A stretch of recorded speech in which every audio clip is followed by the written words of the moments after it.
بسم الله الرحمن الرحيم. السلام عليكم ورحمة الله وبركاته.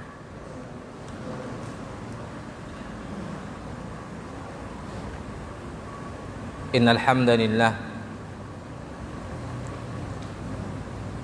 نحمده تعالى ونستعينه ونستغفره ونعوذ بالله من شرور أنفسنا وسيئات أعمالنا من يهده الله فلا مضل له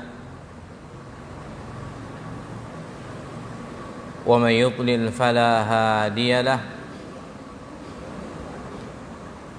أشهد أن لا إله إلا الله وحده لا شريك له وأشهد أن محمدا عبده ورسوله صلى الله عليه وعلى آله وأصحابه ومن تبعهم بإحسان إلى يوم الدين وسلم تسليما كثيرا أما بعد.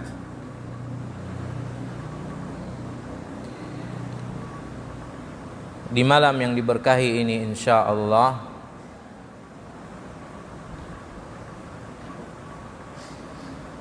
kita lanjutkan penjelasan dari hadis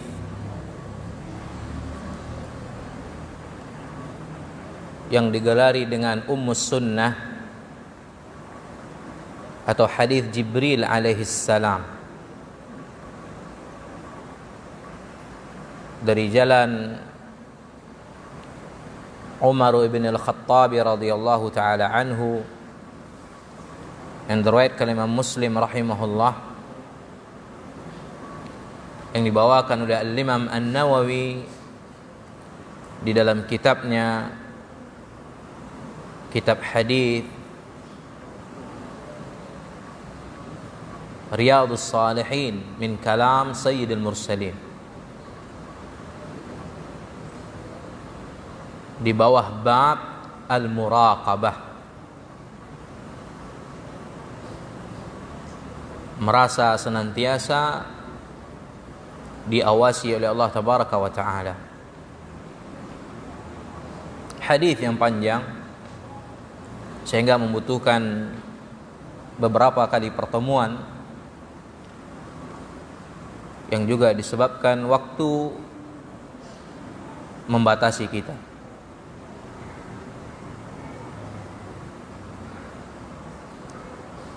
Dan juga disebabkan adanya pelajaran-pelajaran penting yang harus kita ambil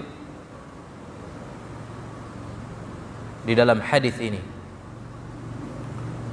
sehingga kita lebih menginginkan untuk mengupasnya, menjelaskannya dengan apa yang Allah Jalla wa Ala mudahkan di dalam hal tersebut. Semoga hal ini memberikan manfaat kepada kita dan kaum muslimin.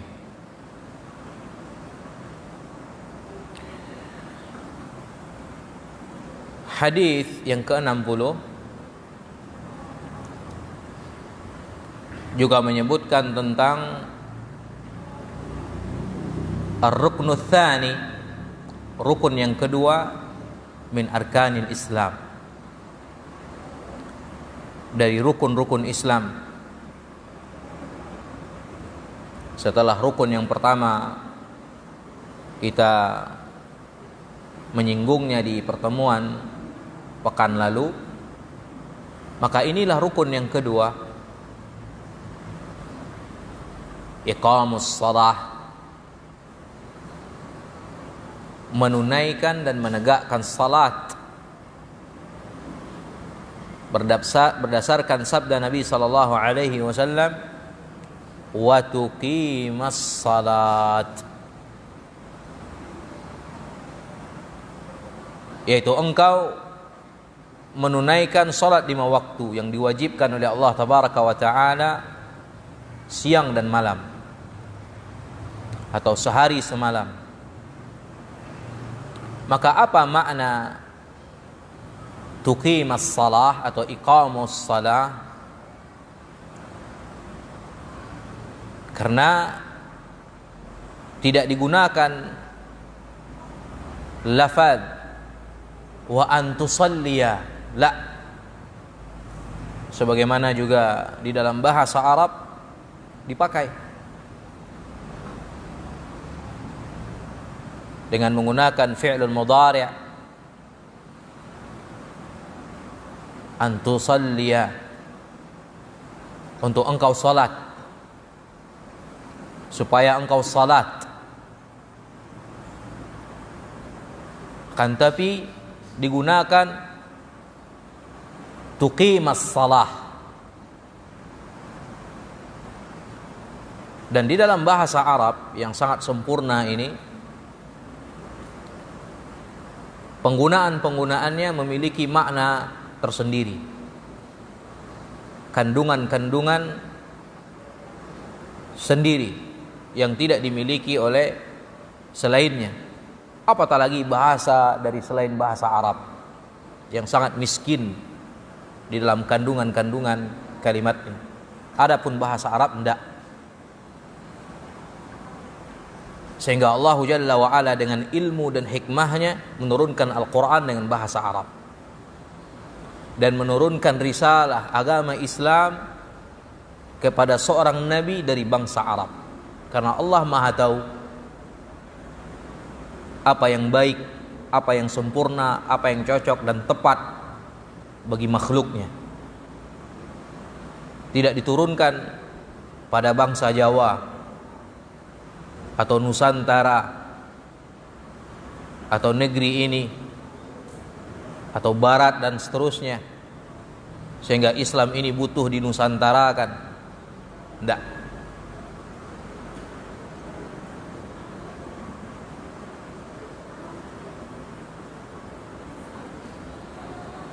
Nah, kemudian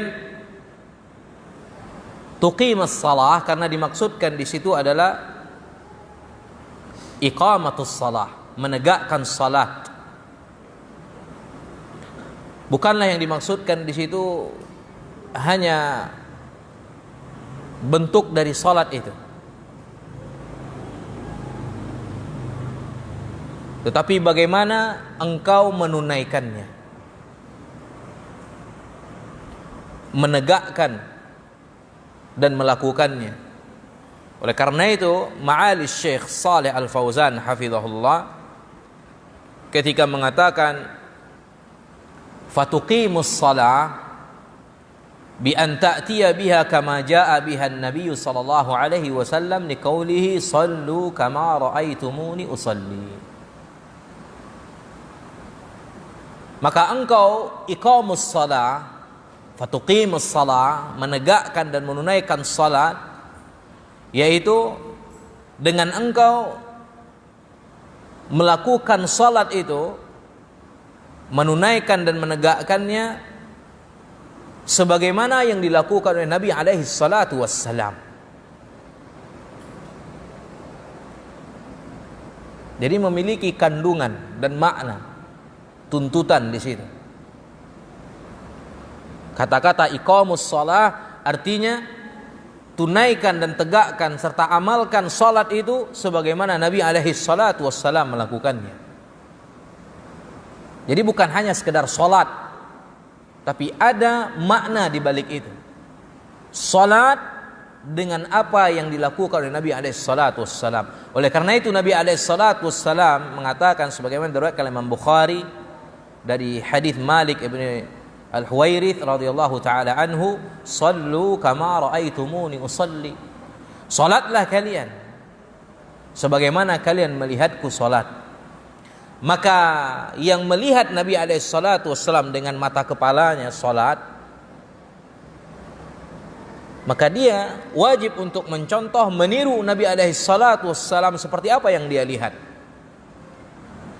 Sementara yang sampai kepadanya berita ataupun khabar, riwayat, hadis-hadis yang sahihah terkait dengan salat Nabi atau bentuk kaifiyat cara salat Nabi sallallahu alaihi wasallam, wajib baginya untuk mengamalkannya, mengikutinya, mempraktekkannya. Salat sebagaimana yang tertera dan ada sampai kepadanya dari hadis-hadis yang sahihah. Bagaimana Nabi alaihi salatu wassalam salat. Maka ini makna yang terkandung dari iqamatis salah. Yang pertama, di mana engkau salat di atas bentuk sifat dan cara yang dilakukan oleh Nabi alaihi salatu wassalam dalam salatnya. Gak seenak dewe kalau kata orang Jawa. Gak dewe-dewe salat itu. Bukan sesuatu yang datang dari diri kita, cara dan bentuk kaifiatnya, la. Sehingga tidak bisa kita tambah dari sesuatu yang datang dari kita, atau bahkan kita kurangi.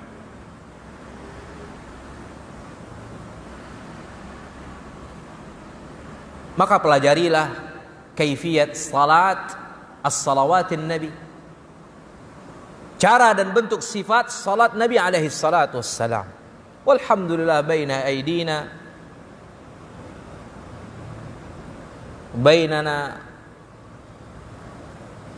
kutubu a'immah minal ulama.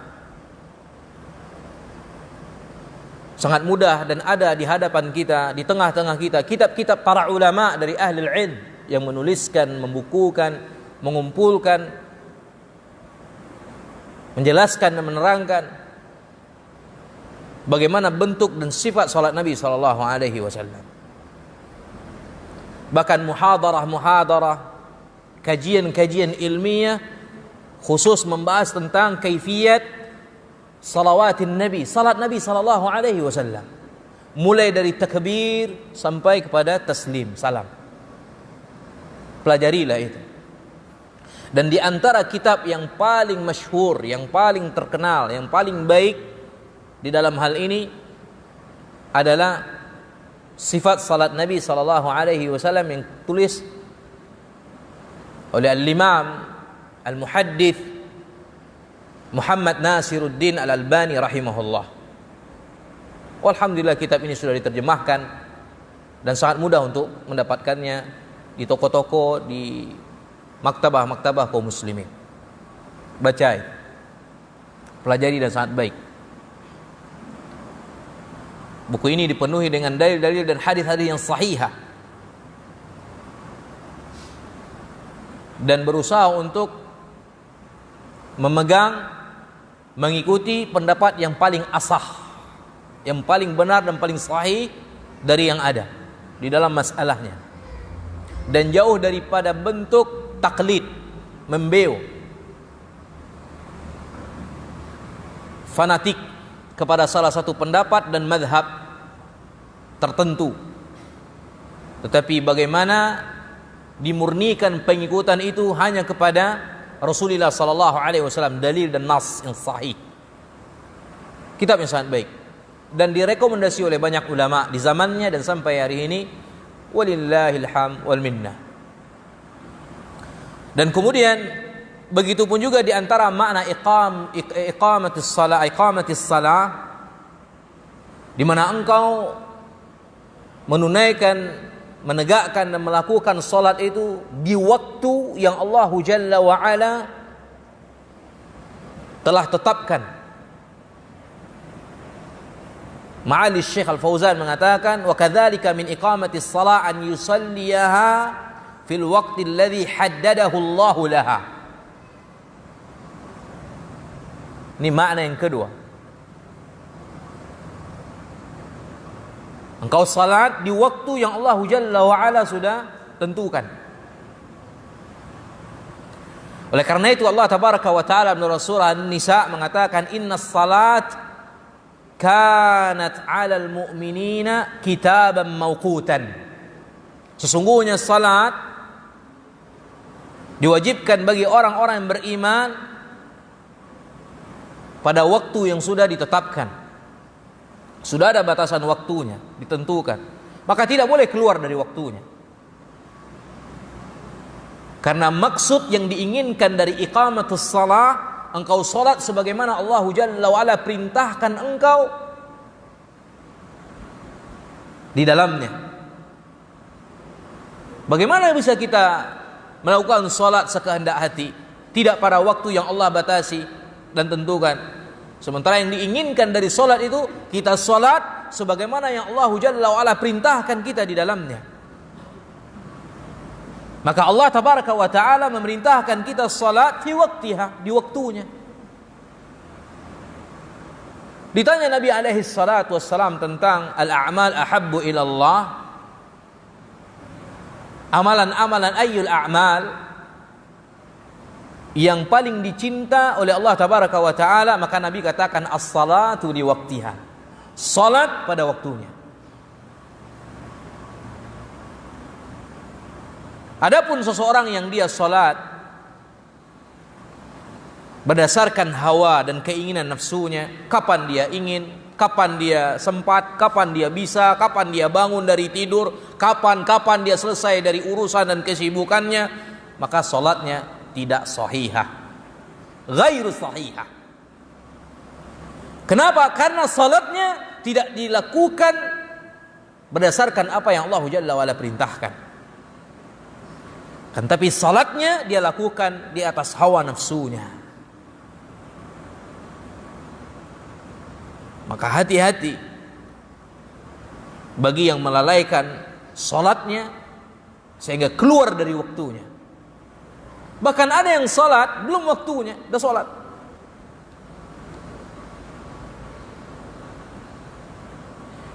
Dan demikian juga di antara min iqamatis salat al-khusyu'u fiha. Khusyuk di dalam menunaikan dan menegakkannya, yaitu wahudurul qalb, menghadirkan hati. Maka seseorang yang salat hanya dengan jasad jasmani tubuhnya, sementara hatinya enggak ada, gaib entah kemana, tidak hadir di dalam salatnya, maka tidak ada salat baginya, kecuali sebatas apa yang dia upayakan dari kehadiran hati dan kekhusyukan dalam salatnya. Oleh karena itu Allah Tabaraka wa Ta'ala katakan, qad aflahal mu'minun alladzina hum fi salatihim khashi'un. Maka sungguh beruntung orang-orang yang beriman, yaitu siapa mereka? Yang mereka di dalam salatnya khashi'un. Dan juga Allah Jalla wa Azza mengatakan, wa innaha lakabiratun illa 'alal khashi'in. Sesungguhnya hal tersebut sangatlah berat. Salat berat, sulit dan susah, kecuali bagi siapa saja yang khashi'in, yang khusyuk, yang bisa menghadirkan hatinya di dalam salatnya, sehingga dia bisa berlezat-lezat, bernikmat-nikmat, menjiwai salatnya tersebut, sehingga menjadi mudah. Dengan hal itu mudah baginya. Dan juga al-khusyu' itu merupakan ruhus salat, ruhnya salat. Dan salat bila khusyu' kasajadin bila ruh. Salat tanpa kekhusyukan seperti jasad tanpa ruh mati.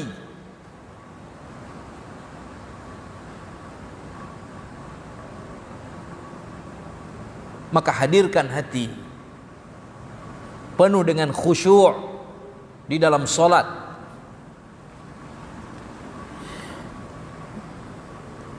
Walaupun jika seandainya seseorang yang tidak khusyuk tidak harus diperintah ulang lagi salatnya, akan tapi dia tidak menuai pahala di dalam salatnya, dan dia keluar dari salatnya seukuran dari apa yang dia upayakan kekhusyukan di dalam salatnya. Maka sejauh itu yang dia dapatkan dari pahala dan ganjarannya. minim khusyuknya, maka seukuran itu pula thawab, pahala, ajr, ganjaran insyaallah tabaraka wa taala yang dia dapatkan. Tapi kalau hatinya betul-betul tidak dia hadirkan, mulai dari takbir sampai taslim, Allahu Allah, dia tidak akan keluar darinya membawa pahala. Maka itu sesuai dengan kekhusyukan di dalam salat. Dan di antara iqamatis salah yaitu salatuha fil masajid ma'al jamaah. Salat yang dia lakukan, yang dia tegakkan itu di masjid-masjid bersama jamaah kaum muslimin. Ini wajib atas setiap pribadi kaum muslimin laki-laki yang sudah baligh dan sudah mukallaf, dibebankan pensyariatan di atas pundaknya. Setiap muslim yang sanggup dan mampu untuk menghadiri masjid, salat bersama jamaah kaum muslimin, wajib baginya untuk mendatangi masjid berjamaah bersama kaum muslimin. Sebagaimana Nabi alaihi salatu wassalam katakan, sebagaimana dari riwayat Imam Ibnu Majah, Ibnu Hibban dalam sahihnya dan yang lainnya dari jalur Ibnu Abbas radhiyallahu taala anhuma, man sami'ad nidaa falam yujib fala salata lahu illa min udhrin. Barang siapa yang mendengarkan nida, azan, kemudian dia tidak memenuhi panggilan azan, artinya tidak ke masjid bersama kaum muslimin salat berjamaah, maka tidak ada salat baginya kecuali bagi yang ada uzur. Kalau setiap orang salat di tempatnya, di rumahnya, untuk apa disyariatkan azan? Untuk apa dikatakan hayya 'alas salah, hayya 'alal falah? Artinya kemarilah kalian sallu, salat bersama kaum muslimin berjamaah di rumah-rumah Allah tabaraka wa taala.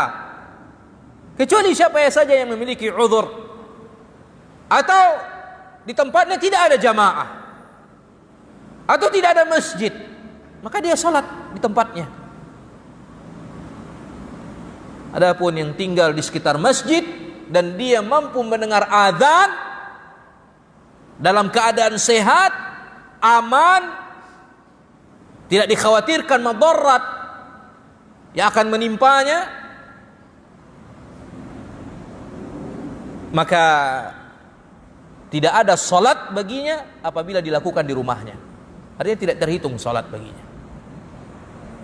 Wajib salat di masjid bersama kaum muslimin berjamaah.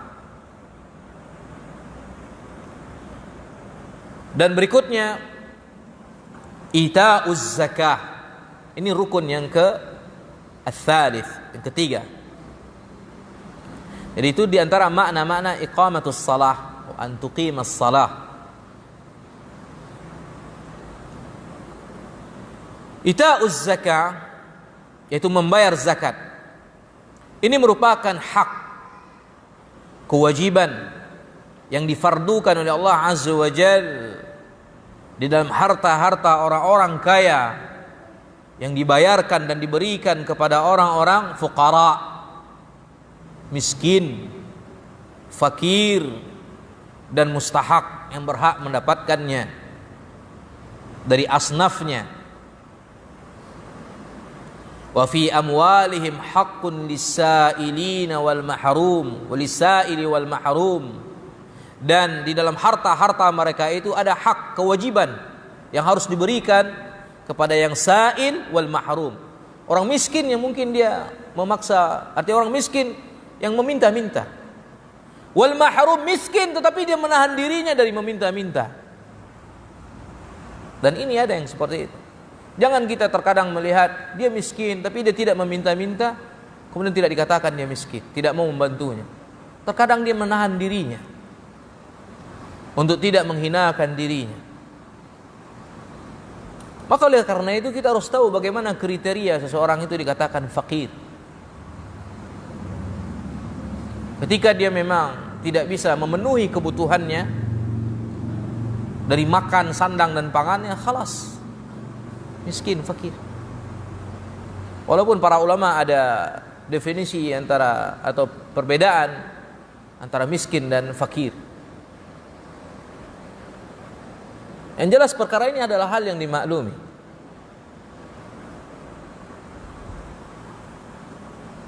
Maka zakat adalah wajib bagi orang-orang yang sampai kepada nisabnya dan haul.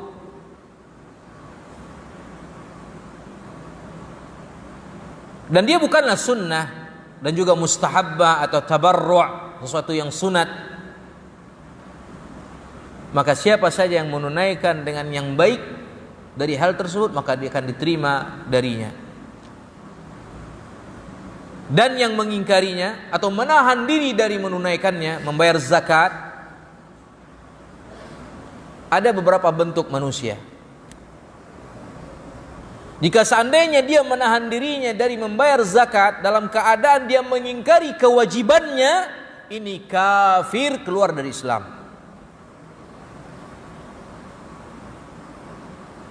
Perhatikan itu. Menahan diri dari membayar zakat, bersamaan dengan itu dia yakini itu enggak wajib, kafir. Sementara dia mengakui atau dalam bentuk yang lain, jenis yang lain, dia mengakui kewajiban zakat untuk ditunaikan, dibayarkan. Kewajiban, akan tapi yang menahannya adalah bakhil. Cinta harta dan dunia yang berlebihan dan diperbudak, bakhil dari mengeluarkannya. Maka yang seperti ini wajib bagi penguasa, pemimpin kaum muslimin untuk mengambilnya, menangkapinya secara paksa, memberi hukuman, sanksi dan pengajaran kepadanya. Harus, tidak bisa dibiarkan. Bersamaan dengan itu jatuh ke dalam dosa besar dari dosa-dosa besar yang tidak mengeluarkan dari Islam. Kufrun duna kufrin, kufur tapi tidak mengeluarkan dari Islam.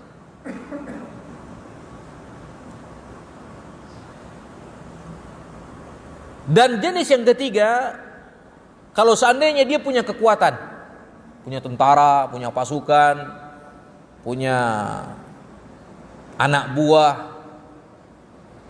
dan dia menahan diri dari membayar zakat dalam bentuk yang seperti tadi atau dalam bentuk yang lain, yang pertama, maka para penguasa harus memeranginya. Penguasa harus memeranginya sampai dia menunaikan zakat. Sampai dia menunaikan zakat. Sebagaimana yang dilakukan oleh Abu Bakar As-Siddiq radhiyallahu taala anhu kepada orang-orang yang menahan diri dari membayar zakat di masa kekhalifahannya. Yang diriwayatkan Imam Bukhari dan Muslim dari jalur hadis dari jalur Abu Hurairah radhiyallahu taala anhu,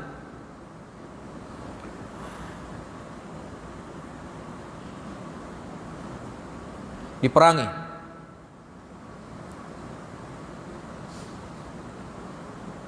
mani'iz zakat, orang-orang yang menahan diri dari membayar zakat dan dia punya pasukan, diperangi oleh Abu Bakar Siddiq radhiyallahu taala anhu. Iya.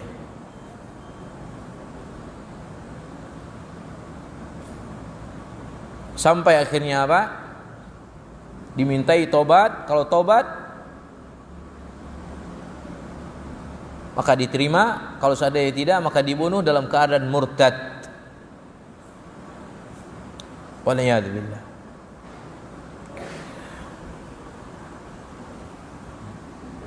Begitupun juga orang yang mengatakan zakat tidak wajib, manusia bebas, merdeka.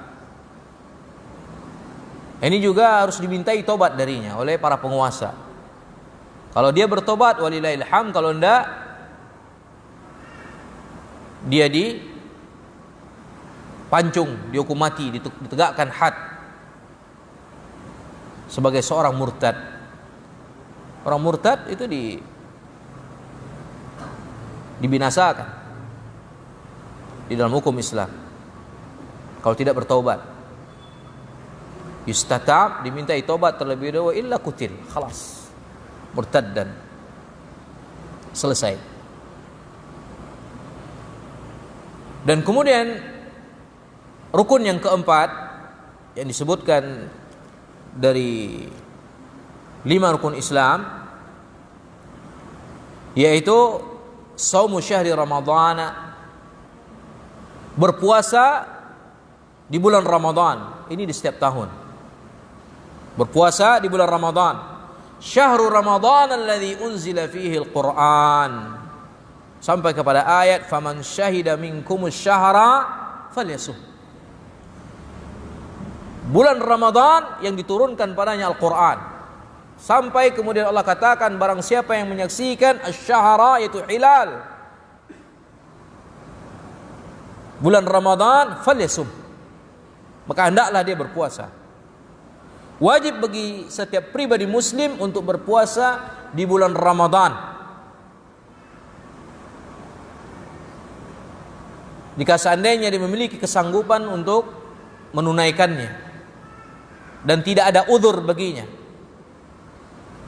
Dan qadha bagi siapa saya yang tidak sanggup dan memiliki uzur. Sebagaimana Allah Jalla wa Ala katakan dalam ayat setelahnya, wa man kana maridan aw ala safarin fa iddatun min ayyamin ukhar. Yang sakit atau melakukan safar, perjalanan, maka boleh dia mengganti di hari-hari yang lain, qadha. Begitupun juga orang-orang yang tidak sanggup berpuasa dikarenakan sudah tua dan sangat manula, atau sakit dari sakit yang menahun, atau menyusui, atau hamil, maka ini digolongkan kepada orang-orang yang wajib fidyah. Wa 'alal ladzina yutiqunahu fidyatun ta'amu miskin. Masuk ke dalam ayat ini, membayar fidyah berupa memberi makan satu orang miskin setiap hari. 30 hari tidak puasa, 30 fidyah yang harus dia berikan kepada miskin. Berarti 30 miskin juga. Fidyah dalam bentuk makanan siap saji. Jangan mentah suruh pula orang masak, tapi siap saji. Beli aja itu nasi bungkus kalau nggak mau repot. Atau boleh seperti yang dilakukan oleh Ibnu Umar ketika dia sudah tua dan tidak sanggup, 30 orang dihadirkan dalam satu ruangan, sudah dimakan, selesai. Boleh di awal, boleh di akhir. Kapan dia memiliki kemudahan dalam hal tersebut? Fidyah. Walaupun seperti orang yang menyusui dan adapun orang yang menyusui dan hamil, ini khilaf di kalangan para ulama. Sebagian ulama ada yang mengatakan fidyah dan qadha. Sebagian yang lain mengatakan cukup fidyah, tidak ada qadha baginya. Yang tampak bagi saya pribadi yang lebih dekat kepada kebenaran dan lebih kuat dalil dari dua ulama ini adalah pendapat yang mengatakan cukup fidyah dan tidak ada qadha. Nah,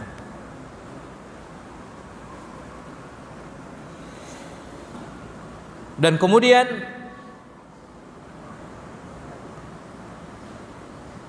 rukun yang kelima, hajju baitillahil haram man istata'a ilaihi sabilan. Haji ke Baitullahil Haram bagi siapa yang sanggup untuk menempuh jalannya. Lihat, man istata'a ilaihi sabila, dengan syaratnya istita'ah. Makanya aneh orang-orang yang mempermasalahkan dan mempersoalkan di hari ini, di masa dewasa ini, ketika tidak bisanya haji di tahun ini disebabkan corona.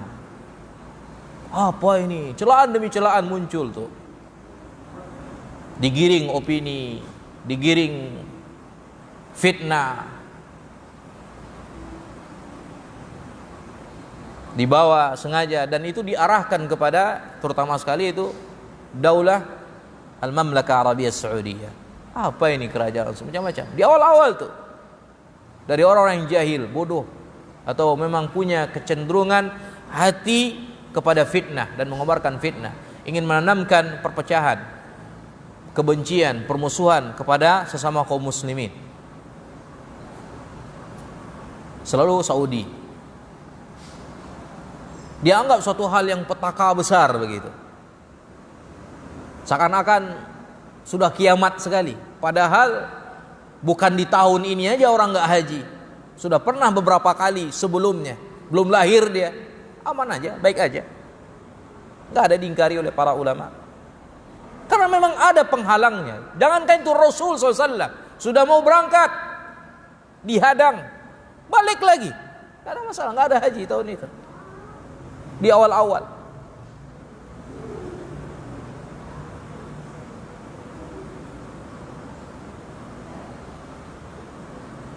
Alhamdulillah ternyata tidak seperti yang mereka tudingkan, yang mereka fitnahkan, mereka kobarkan. Haji juga orang tahun ini cuman kepada kalangan tertentu. Iya kan? Haji juga. Nah sekarang hilang mereka, hilang entah kemana.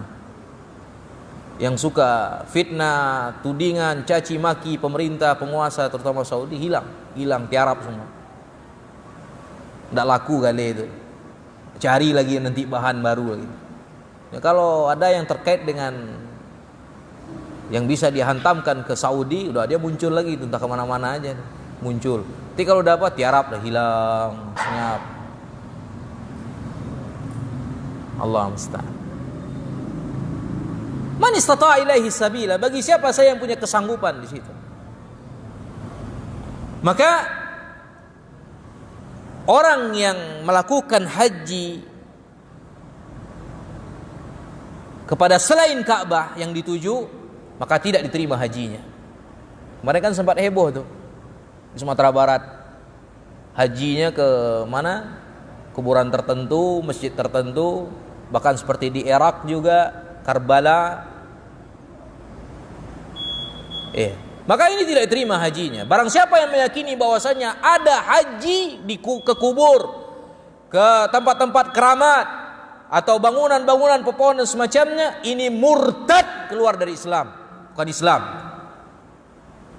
Karena jelas ini rukun Islam. Yang Islam itu haji ke Baitullahil Haram, Al-Atiq, Ka'bah. Maka tidak dia ada haji kecuali hanya ke Baitullah Azza wa Jal, Al-Baitul Atiq. Maka man istata'a ilaihi sabila, bagi siapa saja yang sanggup, yaitu sanggup di situ. Yang pertama diantaranya adalah sanggup dengan harta, sanggup dengan badan. Terkadang orang sanggup dengan badan, dia tidak punya harta. Begitupun sebaliknya, dia punya harta tapi badannya nggak sanggup. Tapi dia harus sempurnakan, penuhi dua-dua hal ini. Dan haji wajib sekali seumur hidup. Adapun kelebihannya ini tatawwu', tambahan saja.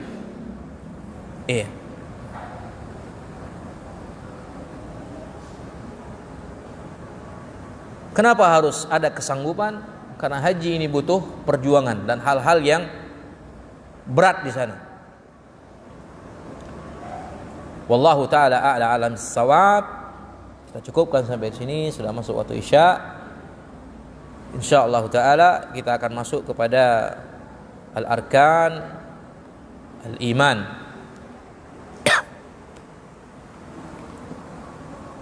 Subhanakallahumma wa bihamdika asyhadu an la ilaha illa anta astaghfiruka wa atubu ilaik. Assalamualaikum warahmatullahi wabarakatuh.